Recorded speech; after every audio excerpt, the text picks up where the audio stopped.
around Dodge City and in the territory on West, there's just one way to handle the killers and the spoilers, and that's with a U.S. Marshal and the smell of Gunsmoke.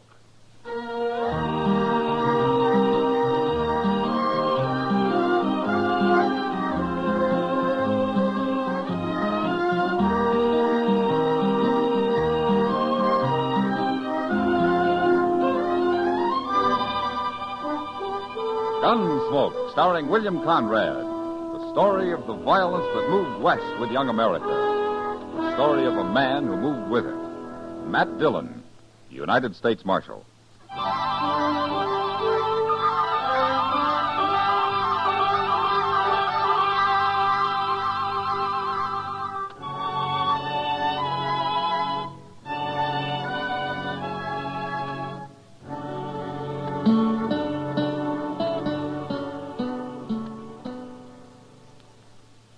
Mr. Dillon? Yeah, what is it, Chester? You know Tiller Evans? Oh, the mule skinner? Yes, sir. What about him? He's standing out there in the street. Looks like he's about to head down Santa Fe Trail with a big load of supplies. Well? Well, I'm just wondering what a nice, sweet girl like Mavis McLeod can be doing with a man like that. You, jealous, Chester? Oh, no, sir. But Tiller's such a mean, ugly old bull. Oh, why, look at him. Look at that. What? Why, he just hit her, Mr. Dillon. What? Slapped her right in the face. He did. I told you he was mean. Well, that's a fine way to tell a girl goodbye. Yeah. Look, he hit her again. Yeah. Oh, I hate a man that picks on women, Mr. Dillon. Oh, poor little thing, she's crying. I sure am glad we're doing something about this. I hear anything about you when I get back, Mavis, I'll really whip you. You understand? No, Tiller, don't. That's enough, Tiller. What are you butting in for, Marshal?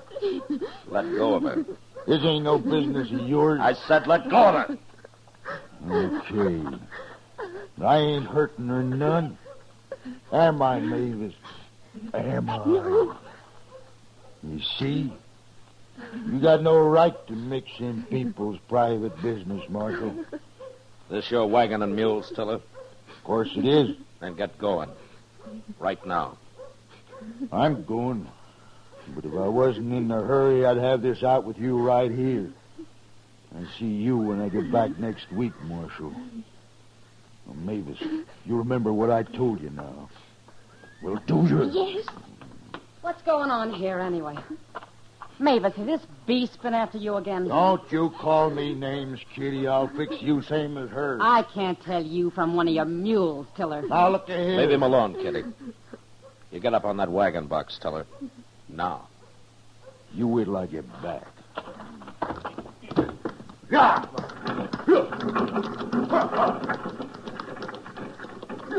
He's been hurting you again, hasn't he, Mavis? Oh, I hate him. Well, what are you doing with him if you hate him so much? Oh, he's a bully, Chester. She's afraid of him. At least he'll be away for a few days now. I hope he never comes back. Will you come with me, honey? Thanks, Kitty. I'll make you some coffee. Come on, Chester. Poor gal. You think old Tiller's going to start trouble when he gets back? I don't care if he does, Chester. No, I feel the same way. Only he's a mite too big for me. What? Look, there's somebody here. Are you Marshal Dillon, sir? I am. My name is Marcus France. How do you do? This is Chester Proudfoot. Mr. Proudfoot? Mr. Proudfoot. Well, how do you do, Mr. France? I witnessed that scene in the street there, Marshal. That man should be horsewhipped. He sure should. Such a pretty girl. And she's an awful nice girl, too, Mr. France. I'm sure she is. Well, Marshal, I don't want to take up your time. I thought it best we have a talk before I go to work here. You're a stranger in town, huh? I arrived this morning. I'm from Philadelphia, Marshal, and I'm a gambler. Oh? They gamble much in Philadelphia? Men gamble everywhere, sir. The weakness is universal. I suppose. Well, you can gamble here all you like, as long as you don't run a crooked game. That's precisely what I wanted to see you about, Marshal. What? It's not that I'm dishonest, but I've often been accused of being so. Sometimes makes for unpleasantness. Around here, it usually leads to gunplay. Yes, of course. I can handle myself on that score. Mr. France, I never heard a gambler yet come out and admit he was a crook, but if he is, sooner or later, either he or somebody else winds up dead. That's why I don't tolerate anything but an honest game in Dodge. You impugn my honor, sir? He what? Never mind, Chester. Now, just what is it you want to tell me, Mr. France? I am a gentleman, Marshal. Well, if you are, you're about the first one that ever rode into this town. But for the time being, I'll believe you. Thank you, sir. And don't be so touchy about your honor. It'll just get you into trouble. I'm afraid I haven't explained myself, Marshal. There are reasons why I've often been accused of dishonesty. Oh, like what? A bad loser will grasp at any straw to save face. He'll even call the deal crooked. Yeah, I've seen that happen. There are likely to be many losers in a game I run. Is that so? Well, it may sound like bragging, Marshal, but I possess great skill at cards. Also, I'm extremely lucky. I see. Now, you may send a man to watch the deal if you like. Perhaps Mr. Proudfoot here. Oh, sure. Why, I'd be glad to come. No. You run your game, Mr. France. If it's crooked, I'll find out soon enough. All right. But don't get the idea you're going to start shooting down every man that bothers you, no matter how good you might be with a gun. Do you include self-defense in justifiable homicide, Marshal? If it is self-defense. But you take to killing people, even in self-defense, and I'll have to run you out of town. Oh, hello, Matt. Chester. Hi, Doc. Fella's been trying to sell me a new horse, Matt. I thought you'd take a look at it for me when you're through here. Sure, Doc. This is Marcus France, Doc Adams. I'm pleased to meet you, Doctor. Doc'll do. Of course. Where you from, mister? Philadelphia, sir. Not much sun there. Son? Well, you look peaked. I've had a long journey, sir. Well, now, when you get rested up, you come see me, and I'll give you some good tonic. $1 a bottle, Mr. France. He gave me some once. I appreciate your interest, Doc. Perhaps I will call on you one day. Anytime. Now, if you yes. gentlemen will excuse me, I'll be going. Goodbye, Mr. France. Goodbye. What's he doing in Dodge? He's a gambler, Doc. Why? Oh, I don't know. He seems sort of out of place around here. He says he's a gentleman. Oh, maybe that's it. Well, I've heard that easy talk before. I will soon find out just what he really is.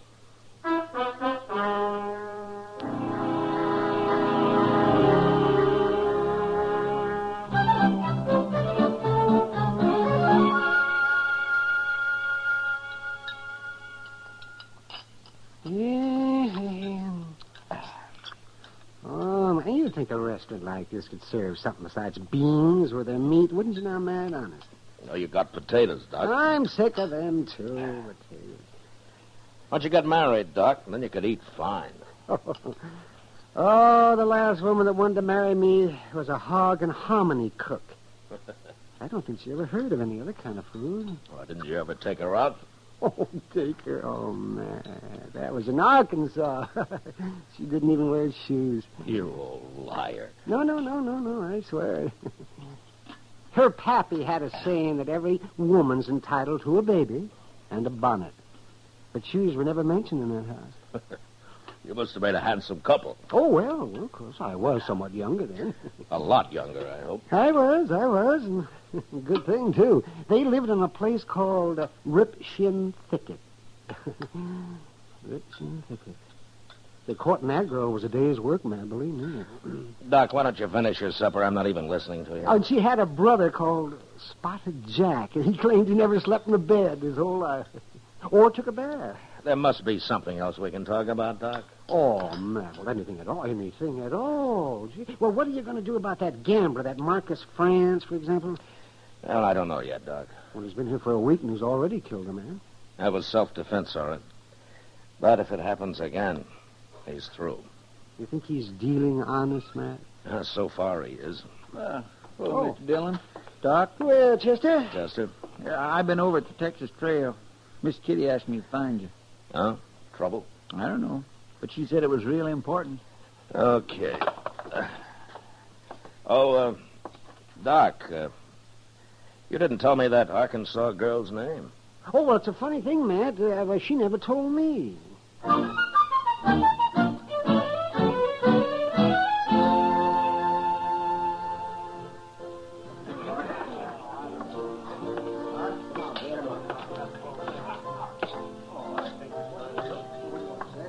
Hello, Kitty.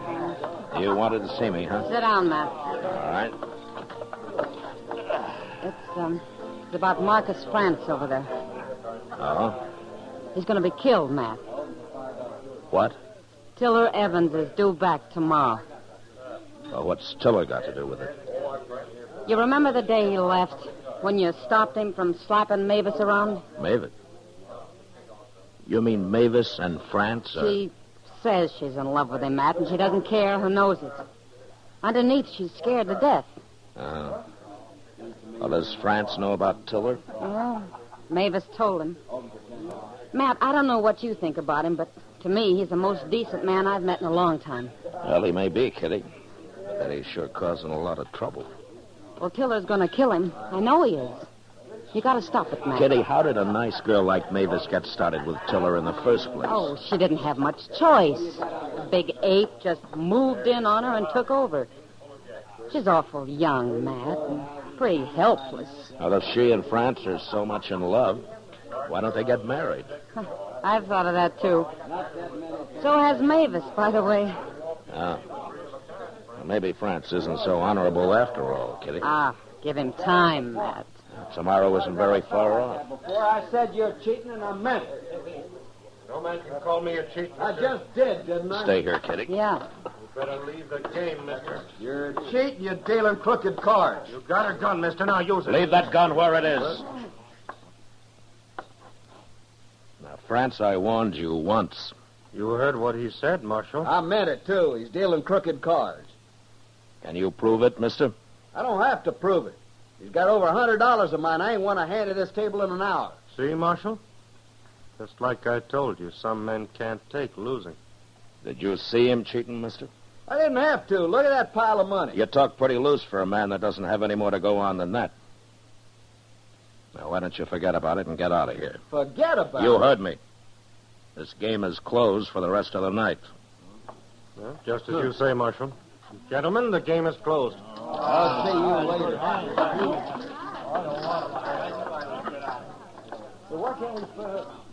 Oh, France. You know, egging men into a draw and then calling it self-defense is going to make your stay in Dodge mighty brief. I'll have to chance that, Marshal. How many men have you killed because of that tender pride of yours, huh?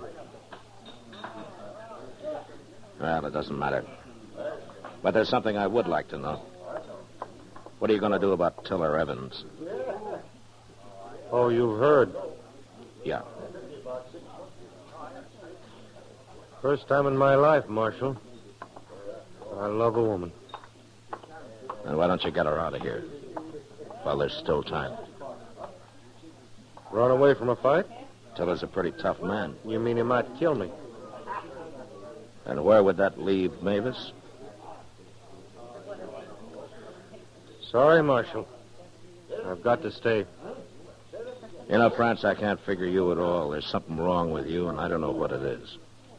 You'll find out, Marshal. Soon enough.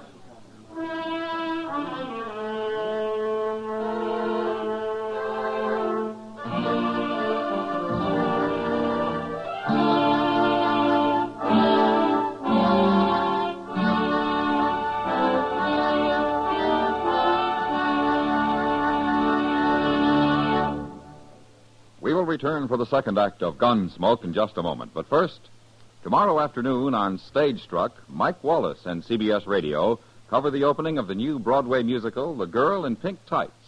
Its star, Jean Mayer, Charles Goldner, and others in the cast will be heard. Stage Struck on most of these same stations tomorrow afternoon, opening The Girl in Pink Tights, a promising newcomer full of Sigmund Romberg's music. Now the second act of Gunsmoke.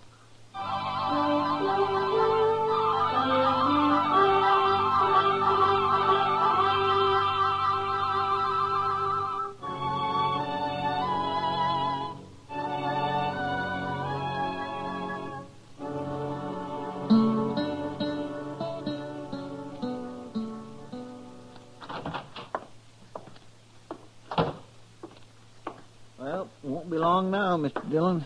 Oh, what won't be long, Chester? Cowboy just told me he passed Tiller Evans a couple miles down the trail. He'll be driving into town directly. Oh. Chester, what do you think of Marcus France? Him? Well, sir, for a fact, I'm dubitated. What? Well, he seems like such a nice fella, but he just won't do what he plain oughta. Like? Get married with Mavis McLeod like she wants him to. That'd stop old Tiller. Maybe. Now, the very least he could do is run off with her. Mr. Dillon, I just hate to think what'll become of that little girl if Tiller gets her. Well, one way or another, Chester, there's about to be a killing. And I gotta try to stop it. How you gonna do it? Well, there's a stage north in half an hour. But Mr. France won't go. Chester, you know where Mavis lives, don't you? Yes, sir. All right, go get her. I'll put her on the stage. I'll meet you there. Okay, Mr. Dillon. Now, you're gonna have to hurry.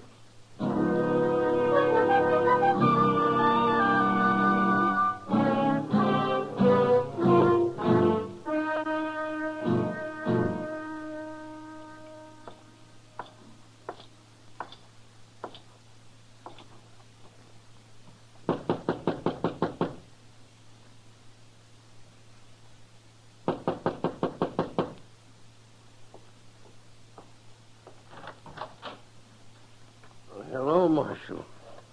Please come in. Thank you. I am honored, sir. Would you care for a glass of whiskey? No.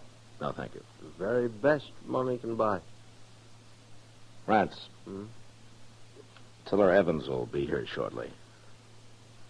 You'll be looking for me, Marshal, not I for him. Well, any way it happens, there'll be a killing.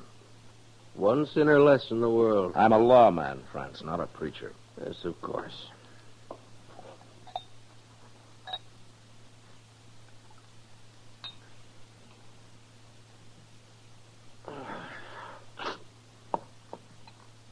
Now, Marshal, I have no quarrel with this man, Tiller. Why don't you talk to him? Well, he's not the kind of a man you can talk to. Well, then put him in jail for disturbing the peace or something.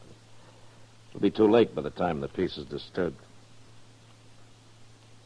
France, there's a stage leaving Dodge in a few minutes. Is there, Marshal? Mavis is going to be on it.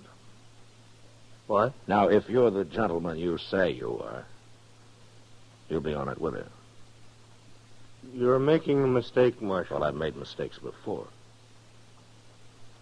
No use arguing with you, is there? Well, if you told me what's holding you back, there might be. Shall we say I never run from a fight? I don't question that. But this time it's different. I don't believe that's your reason. You say goodbye to Mavis for me, Marshal? No. I've just decided you're going with her. I'm sorry. I'm not. Careful, Marshal. I'm always careful. No, you...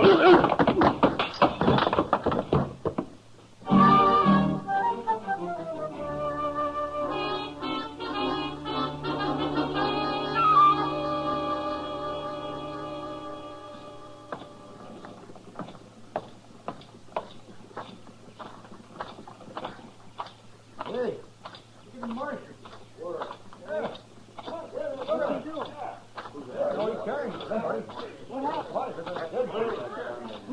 Well, forevermore. You shoot him, Mr. Dillon? Where's Mavis, Chester? She's inside the coach. I'm keeping an eye on her. All right, open the door, Chester. France is going with her. Yes, sir.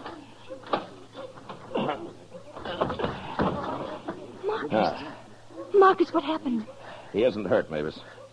But he'll be out for a while yet. Why are you doing this, Marshal? Well, I'm a gambler, too, Mavis. And I'm taking a chance that man here of yours is what he says he is. He's a fine man. Well, goodbye, Mavis. And good luck. All right, driver. Yeah. Get this stage out of here. Sure, Marshal. Hold on there! What? Get going, driver. Go on. Come back here! Stop that stage!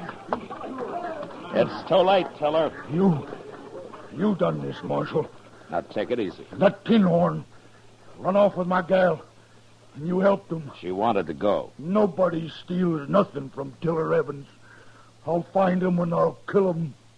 Both of them. No, you won't. Oh, I gotta kill you first, eh?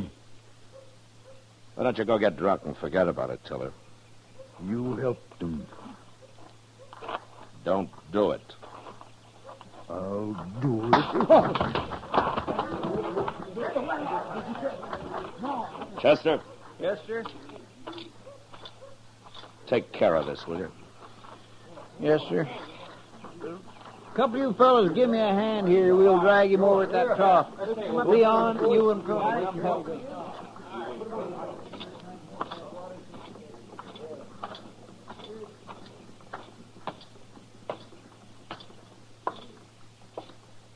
Matt, Yeah.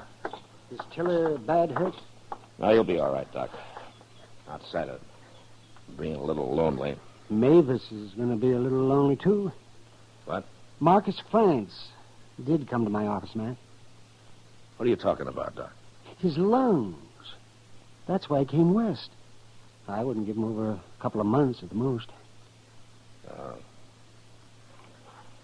Mavis just isn't very lucky, is she, Doc? No, she isn't. But thanks to you, at least they'll have what time there is. He wouldn't have left with her any other way. Yeah. I guess Marcus really is a gentleman.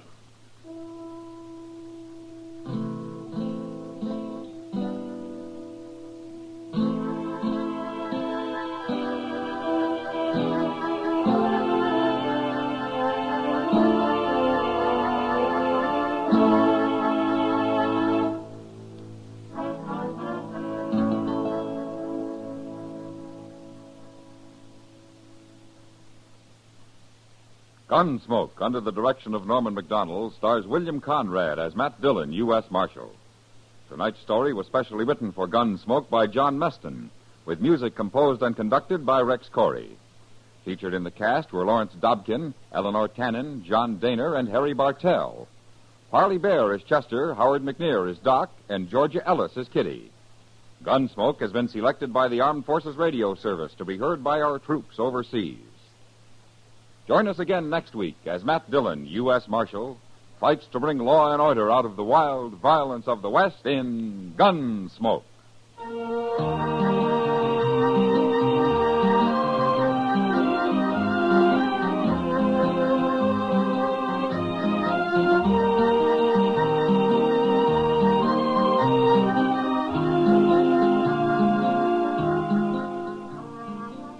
Monday night, CBS Radio's Suspense stars Ronald Reagan.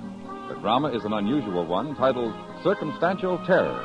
In it, a man is on trial for a killing he didn't commit, and the guilty man is on the jury. Tension mounts and mounts until the suspense is almost beyond belief. Don't miss Suspense Monday night over most of these same stations. George Walsh speaking. Stay tuned now for Gangbusters, which follows in a few minutes over most of these same stations. For more outstanding drama, remember the Lux Radio Theater, Monday nights on the CBS Radio Network.